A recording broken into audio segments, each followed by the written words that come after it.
రుణమాఫీ, రైతు భరోసాకు కోతలు విధిస్తున్నారు, షరతులు విధిస్తున్నారు అంటూ ప్రతిపక్షాలు విమర్శలు మొదలుపెట్టాయి. ఎన్నికల సమయంలో ఒక రకంగా హామీ ఇచ్చి తర్వాత కోతలు ఏంటి అనేది ప్రశ్న. కానీ దానికన్నా ముఖ్యమైనది ఏంటంటే ఎన్నికల ముందు ఏం చెప్పారు, ఎన్నికల ముందు చెప్పినవి చాలా పార్టీలు తర్వాత అమలు చేయరు. అది ఈ పార్టీ ఆ పార్టీని తేడా లేదు. బీఆర్ఎస్ కూడా దళితులకు 3 ఎకరాల భూమి అమలు చేయలేదు, నిరుద్యోగ భృతి అమలు చేయలేదు, కేజీ టు పీజీ ఉచిత విద్య అమలు చేయలేదు, ప్రామిస్ చేయని దళిత బంధు లాంటి పథకాలు కూడా తీసుకొచ్చారు. అందువల్ల రాజకీయ ప్రక్రియలో అన్ని హామీలు అమలు చేస్తారని అంటారు కానీ అనేక సందర్భాల్లో అమలు చేయరు. అందువల్ల ఆ ప్రశ్న ఎప్పుడూ మిగిలి ఉంటుంది. కానీ అన్నిటికన్నా ముఖ్యమైందంటే ఈ పథకాలకు షరతులు లేకుండా, కోతలు లేకుండా అమలు చేయాలా, లేదా షరతులు కోతలు విధించడం ఏమైనా తప్ప? దీన్ని బట్టి మనం అంచనాకు రావాలి. ఎందుకంటే ఇవాళ రుణమాఫీ ఉంది. రుణమాఫీ ఇన్కమ్ ట్యాక్స్ కట్టేవారికి, ప్రభుత్వ ఉద్యోగాలు, అది కూడా కొంత హయ్యర్ లెవెల్ ప్రభుత్వ ఉద్యోగాలు చేసేవారికి రుణమాఫీని మేము అమలు చేయము అని ప్రభుత్వం ముందుకొచ్చింది. సో దాన్ని మనము రైటా రాంగాన్ని విశ్లేషించుకోవాలి. రుణమాఫీ దేని కొరకు? వ్యవసాయం పైన పెట్టుబడి పెట్టి గిట్టుబాటు కాక ఇబ్బంది పడుతున్న వారికి రుణమాఫీ కావాలి. ఫామ్ హౌస్ల పైన రుణాలు తీసుకున్న వాళ్ళకి రుణమాఫీ ఎందుకు? నిజంగానే ఇవాళ నేను మీడియాలో చూశాను, ఎంతవరకు నిజమో తెలియదు. హైదరాబాద్లో అండ్ పరిసర జిల్లాలు రంగారెడ్డి, మేడ్చల్లో పంట రుణాలు ఎక్కువట.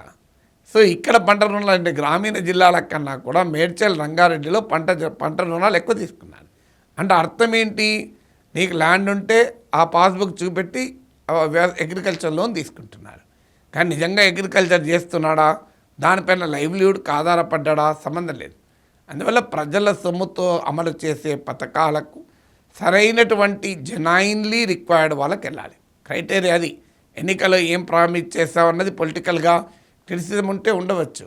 కానీ అల్టిమేట్గా ఒక పాలసీ మంచి చెడులు నిర్ణయించడానికి ప్రాతిపదిక ఏంటంటే అనర్హులు ఆ పథకాన్ని లబ్ధి పొందకూడదు, అర్హులు ఆ పథకం వల్ల నష్టపోకూడదు. ఇది ప్రాతిపదిక మనము విశ్లేషించుకోవాలి. ఈవెన్ రైతు భరోసా కూడా అది. మరి రైతు భరోసా అమలు చేసిన కేసీఆర్ ఎందుకు ఓడిపోయాడు? న్యాయంగా అయితే రైతు భరోసా అమలు చేసి ఓడిపోకూడదు. కారణం ఏంటి?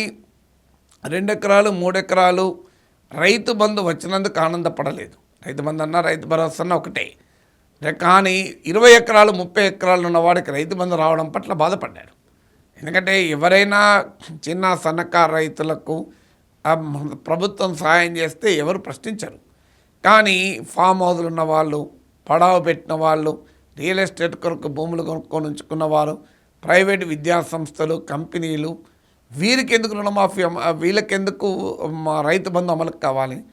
సో ఇన్కమ్ ట్యాక్స్ కట్టేవాళ్ళు, చాలా లక్ష రూపాయలు జీతం తీసుకునే ప్రభుత్వ ఉద్యోగులు, వీరు ఏమీ ఆ వ్యవసాయం పైన పెట్టుబడి లేక ఇబ్బంది పడతలేరు కదా. వాళ్ళ ఏం వ్యవసాయం పైన అప్పులపాలు అవుతలేరు కదా. వ్యవసాయం పైన ఆధారపడిన వాళ్ళు వ్యవసాయం పైన అప్పులపాలు అయ్యే అవకాశమే లేదు కదా. అందువల్ల రైతు భరోసా అయినా రుణమాఫీ అయినా అసలైన లబ్ధిదారులకు చేరటానికి అవసరమైన మార్పులు చేర్పులు చేయడాన్ని మనం ఆహ్వానించాలి. రాజకీయంగా విమర్శ ఉంటుంది. ఎన్నికల ముందు ఎందుకు చెప్పలేదని. ఎన్నికల ముందు అమలు కాని ఉంటాయి, అమలు సరిగా కాని ఉంటాయి, అమలు అయినవి కూడా ఉంటాయి. ఆ రాజకీయ విమర్శ ఎలా ఉన్నప్పటికీ అల్టిమేట్గా ప్రజల సొమ్ము ప్రజలకు ఉపయోగపడే రీతిలో ఖర్చు చేయాలి.